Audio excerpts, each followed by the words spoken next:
Hello friends, this video on light, reflection and refraction part 5 is brought to you by examfear.com. No more fear from exam. Please make sure that you have watched all the videos till part 4 before going ahead with part 5. So now we will look at image formation by spherical mirrors. How do spherical mirrors form images of different objects placed at different locations? Now there are few important things we will talk about which before we start with the topic.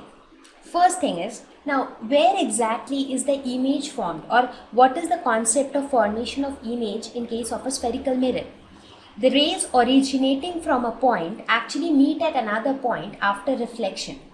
So the point at which the rays meet after reflection is the point where the image is formed. So that means as we go ahead, you will see that irrespective of wherever the object is located, the image will always be formed at the point where the reflected rays will meet after reflection, right? So that is the first point. Now, there are two different things now. There is one possibility that the rays will actually meet after reflection, as you have seen in case of concave mirror. In concave mirror, what happened? The incident rays after reflection, they actually converged through the principal focus. So if the rays actually meet, then a real image is formed because the rays are meeting really, right? Now there is another possibility that the rays do not meet actually, but they appear to meet. So in that case, a virtual image is formed. So there are two types of image that can be formed by a spherical mirror. One is a real image and the other one is a virtual image. In case of real image, the reflected rays will actually meet at a point. In case of virtual image, the rays will appear to meet at a point. So now if you look at these different kinds of mirrors. So first I have taken a plane mirror. So in plane mirror, what happens? The image which you get is a virtual image, but it is the same, identical to the object, and it is of the same size as that of the object. Now you take the example of a convex mirror. In convex mirror, what do you get? We again get a virtual image. In case of concave mirror, you get both virtual image as well as real image. Here if you see, you have got a virtual image, but here again with the same concave mirror, you got a real image. This was your object and this was the image. So that means in concave mirror, depending upon the position of the object, how far is the object located from the mirror, depending on that you get, it depends on that whether you will get a virtual image or a real image, right?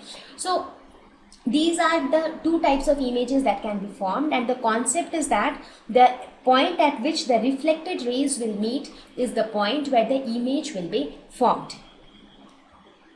So with this concept in mind, let us go through the rules for image formation by spherical mirrors. There are a set of rules which are to be followed to find out to understand the image formation by spherical mirrors.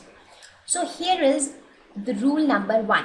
It says that whenever a ray of light is incident on the mirror parallel to the principal axis, it passes through the principal focus after reflection. That means this is a concave mirror.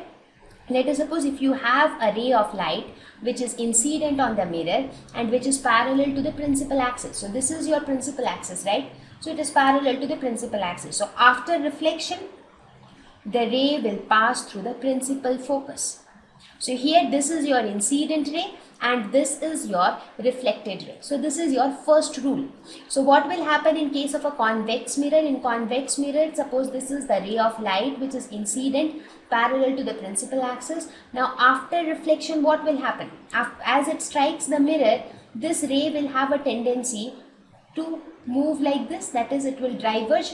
But if you extrapolate it, it will appear as if it is passing through the principal focus.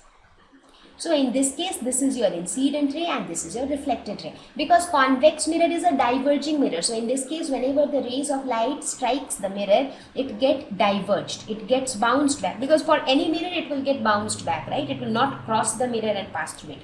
So it will get bounced back and it will get diverged. So if you extrapolate it, it will appear to pass through this principal focus, right? Rule number 2.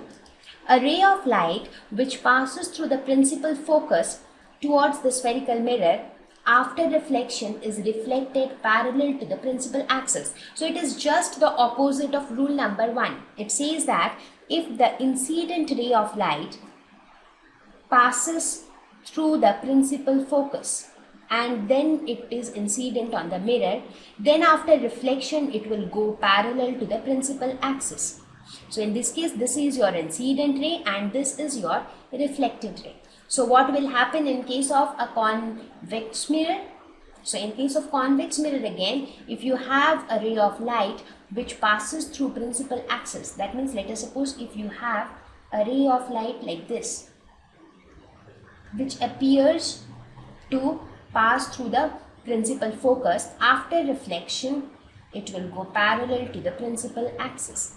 Please remember that whenever you denote a ray of light, this arrow, do not forget to put this arrow, because this arrow indicates the direction of the ray of light, right?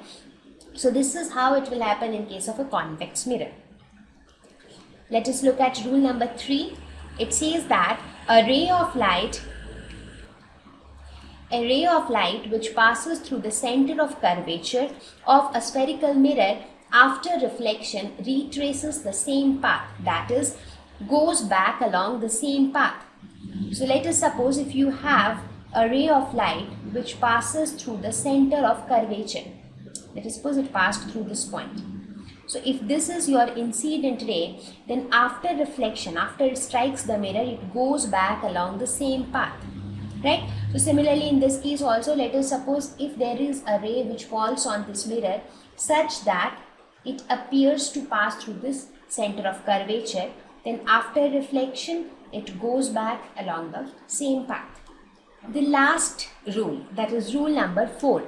A ray of light which is incident towards the pole of the spherical mirror obliquely to the principal axis is reflected obliquely. What is obliquely? Obliquely means making some acute angle.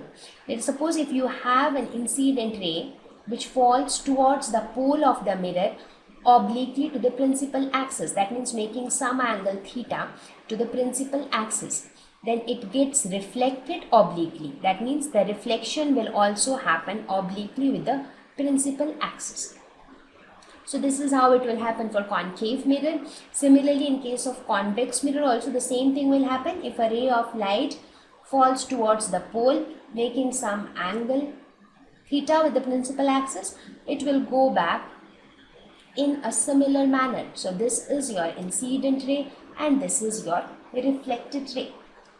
So these are the 4 rules. So once you are aware of these 4 rules and you are aware of the fact that image will be formed at the point where the reflected rays will meet, with the help of these 2 concepts you will be able to plot the ray diagrams for objects located at different positions. Now this kind of diagram which we draw to represent the image formation by a mirror, where what do? We represent the rays of light, we draw the mirror showing its pole, focus and center of curvature. These diagrams are known as ray diagrams. Thank you. Please visit examfear.com to watch free educational videos, try free online tests, get the best quality study materials, study from the best tutors and mentors, and much more. Thank you once again.